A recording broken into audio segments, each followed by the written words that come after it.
Pro Group Management, workers' comp that works for you.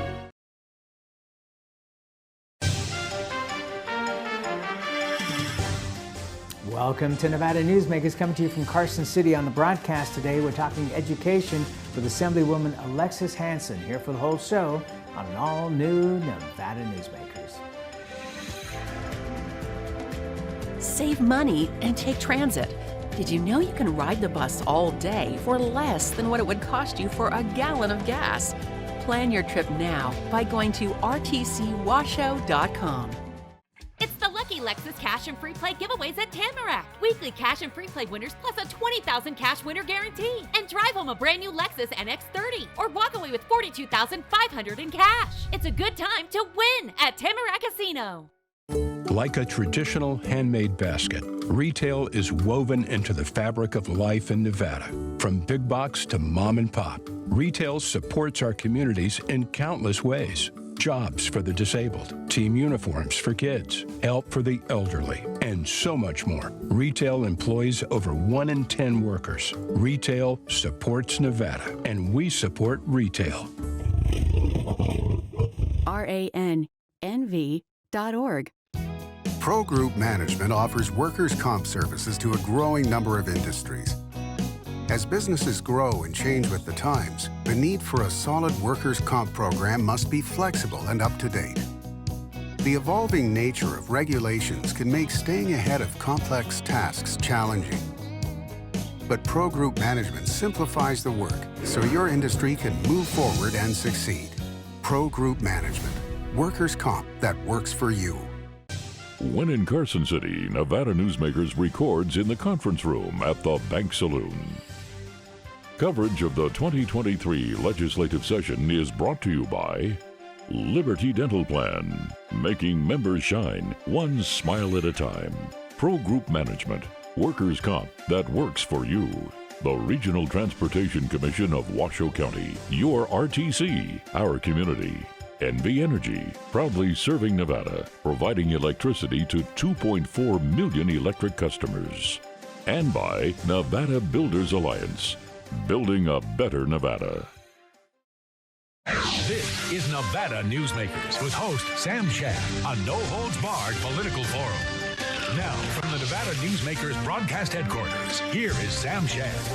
And back on Nevada Newsmakers, coming to you from the Bank Saloon in Carson City. We're delighted to welcome back to the program Assemblywoman Alexis Hansen, and you're a member of Education, Judiciary, and National Resources. That's right. Pleasure to have you back. It's nice to be back. Thank you. I know your passion is education, and we had Angie Taylor here, Assemblywoman, the other day, and she was talking about AB 285, that you and she worked together, proving that there is bipartisanship at the legislature. Explain to us where this is right now. Well, we're hoping for it to get a hearing in the Senate and feeling optimistic that will happen.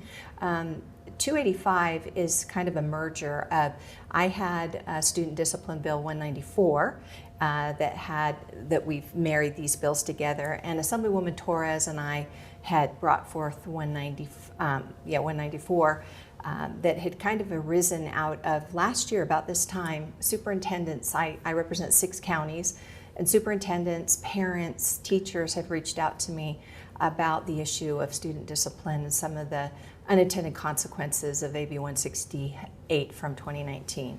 And which said what? Well, which essentially said you could not permanently expel a student, you couldn't expel a student under the age of 11, and really kind of tied the hands of administrators in how to treat some of these really serious discipline issues that have arisen in the school since. And the unfortunate thing is a message I think has been given to some students. When they see there's no consequences, they feel more empowered, and that's a disturbing message that's out there. So I think we need to take back control of the classroom. We need to restore equilibrium, and by the marrying of my bill and Assemblywoman Torres into 285 with Angie Taylor, I think we've kind of hit the sweet spot. It's provisions of restorative justice, but bringing in up until this bill, since 2019, if a child committed battery, you could not permanently expel a student or even expel them to a serious degree. And if they were under 11, not at all.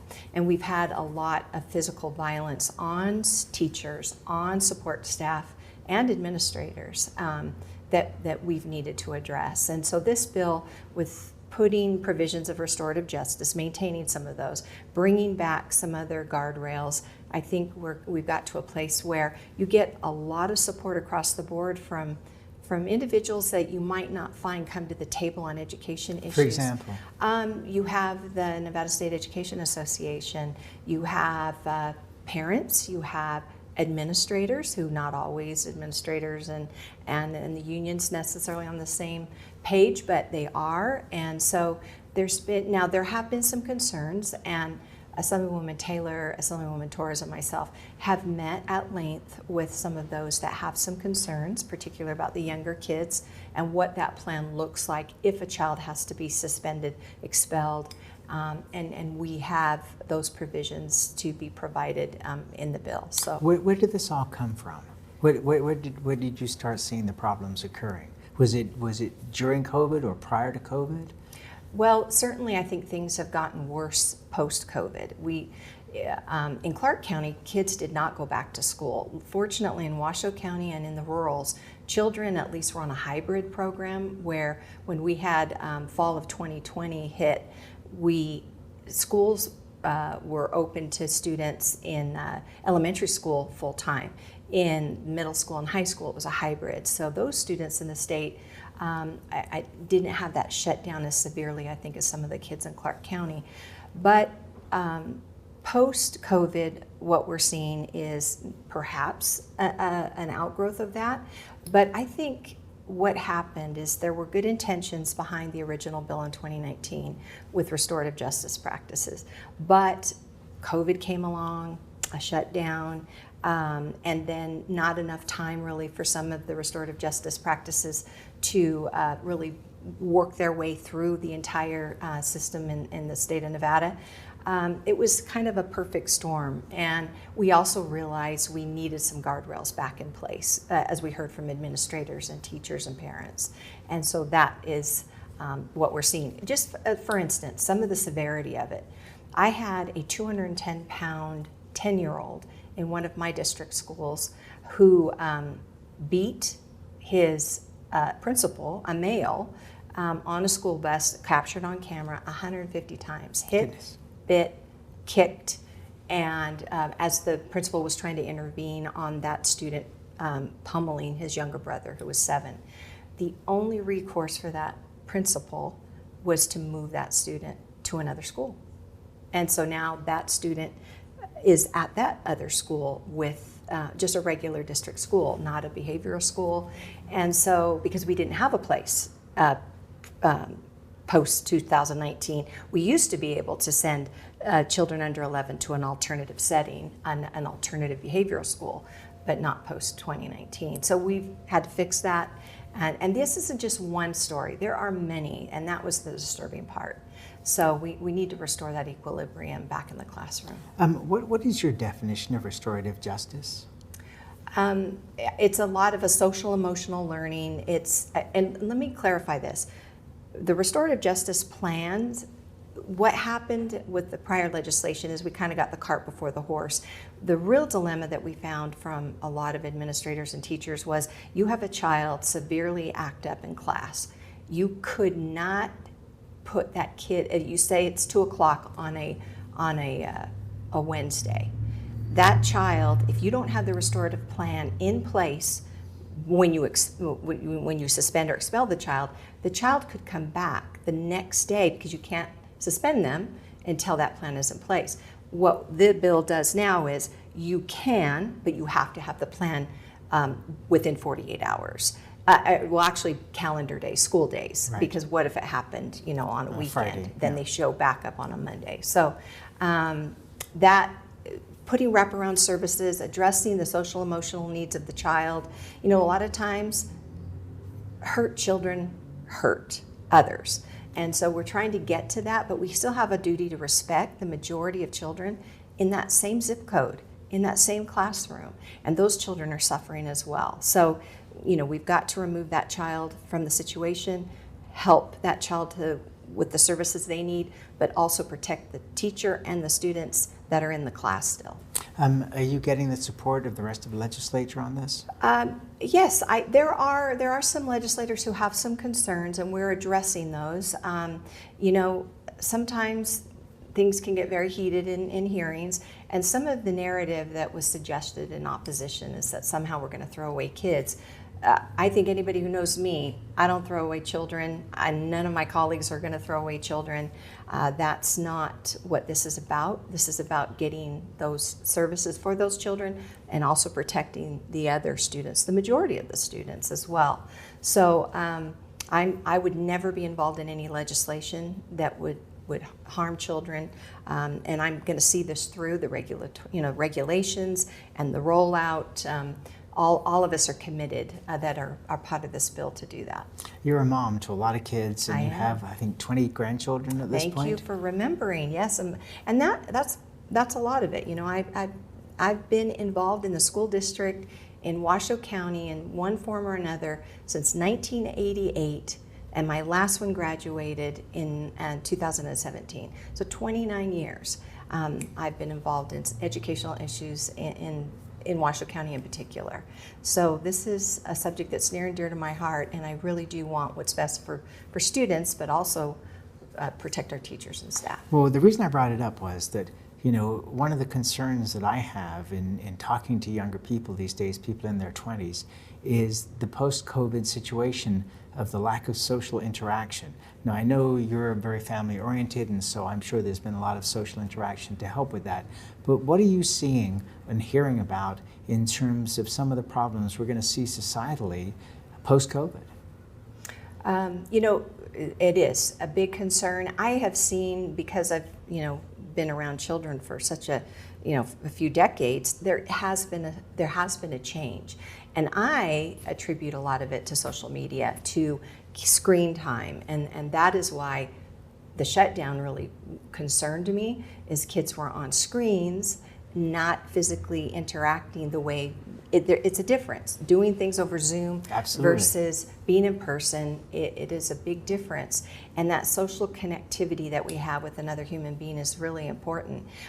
So whether it be this bill and how are we going to alternately educate children who are having discipline issues, I am not for sending them home to be on screens. I want them to have in-person instruction with another human being and to eventually on-ramp back into being at school with other students. But yes, there has been, I think social media is playing a very big role, unfortunately, in a negative way with the mental health of our students. And I think that's a national issue, not just something that we see in Nevada. So how do you play that against freedom of speech?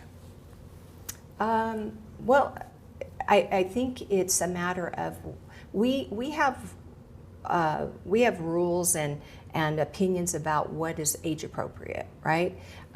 It's interesting. I have a daughter who's a licensed marriage and family therapist, and it's been interesting as she has shared with us what she has learned in her schooling and what she has learned in dealing with some of the problems she sees in her practice, that the statistics show that in 2014, at the advent of social media becoming very prominent, we saw a switch with suicide rates.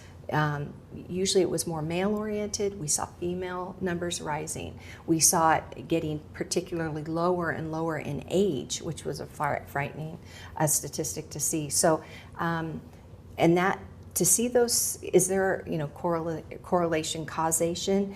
But when you look at the graphing of when social media was really starting to take off, and those rates of suicide and depression and anxiety, those rates they climb at the same time frame. And so I do think, I highly recommend The Social Dilemma, the documentary, for Right. those who haven't seen it. And those are people, this is a nonpartisan issue, and those in tech talking in this documentary about their concerns and not allowing their children to have it. So yes, freedom of speech, but we do protect our children from obscenity in media. We have restrictions on ratings at movie theaters.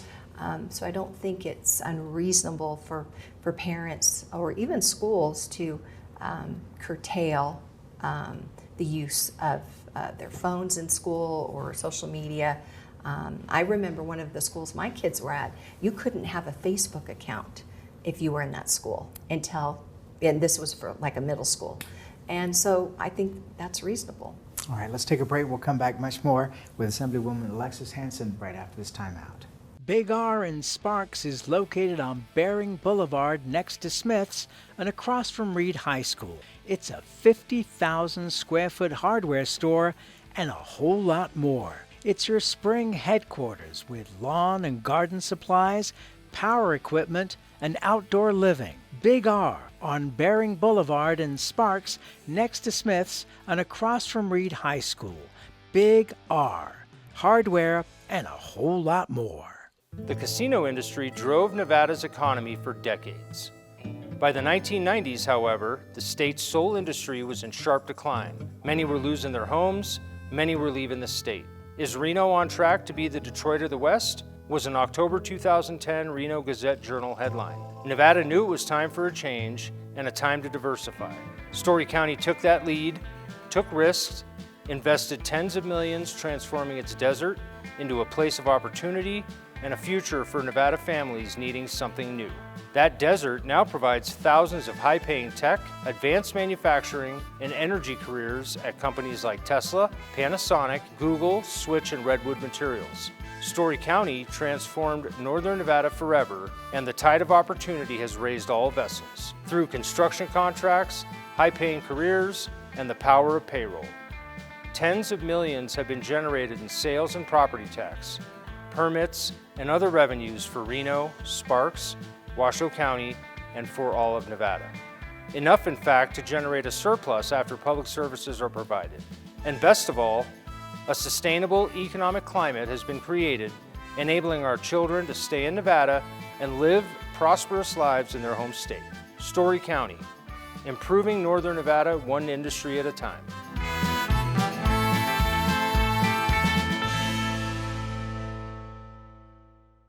This is Nevada Newsmakers.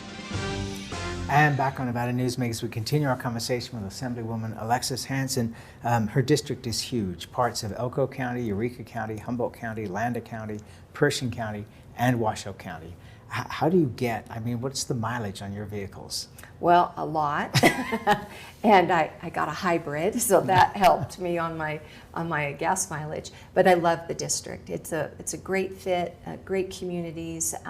It's an urban and a rural interface, which I love. So I deal with issues, urban issues as well as rural issues. So it's an honor. Okay. Education reform, Read by 3 being reinstated. It seems to be a no-brainer. Mm-hmm. The most basic things, reading, mathematics, they've gone by the wayside. Exactly, and this, I have to admit, I am so excited about the governor's education reform bill, AB 400. And there are so many provisions in there that I think we have hit such a crisis point that I think there's a lot of bipartisan support for some of these reforms. And with Read by 3, it was something that we did have, and then it was essentially, I say phased out, but they kept moving the goalpost of, Read by 3, well, but if you're not ready and there's going to be too many kids held back, then maybe we move it to 4th grade, 5th grade, and so it's kind of, the goalposts moved too much. These are the facts. And I got these facts pre-COVID. So we can't use COVID as the excuse for why these stats are what they are. In the state, as of 2019, kids, the average for reading, we call it English language arts, was about, on proficiency, is in the low 40%. And in some schools, in some elementary grades, it's in the upper 30s. And then when you get to math, high school average for math is 26% in the state in proficiency. But yet your graduation rates on average are like 90%. Right. There's a total disconnect, and I've asked time and again to have some sort of explanation how you have 90% on average, graduation rates in Nevada, but you have proficiency rates in high school hovering at 26% in math and somewhere in the low 40 percentile for English and what was language the response? arts. Haven't gotten a real solid Really? answer. Haven't gotten a, was told during the interim, I served on the interim Joint Education Committee, that perhaps we would address this in this session as part of a study. Still waiting. I know we have a lot on our plate at the moment. So that's something we need an answer to. I have my own theories. The other thing that had been a real red flag for me, and why I'm so excited about the governor's bill, it's finally saying, look, we need tremendous supports and reform because we've got tremendous issues. In K through 12, for remediation rates for a kid who graduates high school in Nevada that goes on to college, 60% in Clark County need remediation. They've just come out of high school. This has been going on ever since I got into the news business, which is a long time ago. I just have never understood how you could have people graduating from high school and supposedly ready for college, and then the university system having to spend so much money on remediation, and it has gotten no better since. Nope. In fact, in 2013, I remember listening in on an education hearing, and Chancellor Claich, it's branded in my brain, said at that time it was 50%, it was 40% statewide and 25% of Millennium Scholarship recipients. So from 2013, of which were the best of the best. Right. And then you move to 2019, now the stat is 50% in the state, 30% of Millennium Scholarship recipients, and 60% in Clark County. So, and this is with an infusion of lots of money into education. So the exciting thing about the governor's bill is to restore Read by 3, to also put some accountability measures in with the Commission on School Funding that had been created a couple of sessions ago, that now that Commission on School Funding is also called accountability. And there's provisions there, because that's what we need is, yes, we're spending this money, but what are the outcomes? And are you optimistic? You know, you have to be. What am I? I have to be. I think the only way that we know is to have some metrics to track. Is this working? And if it's not working, then we find another way. But just to throw money and say this is what we're going to do, but then we don't look back and have some retrospect on what happened, what the outcomes were, you have to be able to gauge if it's being effective. All right, let's take another break and we'll be right back. Located in the heart of Carson City, the Bank Saloon is a historic watering hole with a modern feel. With a variety of classic cocktails featuring Nevada spirits, space for private events, conferences, and an incredible atmosphere, the Bank Saloon offers a great location to work and play. Come visit us. Located at the corner of 5th and Carson, we'll save you a drink. What do you count on? You count on your power every day. At NV Energy, we've always powered what's important to you, but we're not looking at the past. We're focused on the future. While our standards are high, our rates will remain low. And our commitment to renewables isn't just meeting standards, but leading the way. Because you can count on more than just your power. You can count on the company who brings it to you. That's our promise. You can count on it. Carson Valley Inn, it's your place for the good times. Carson Valley Inn.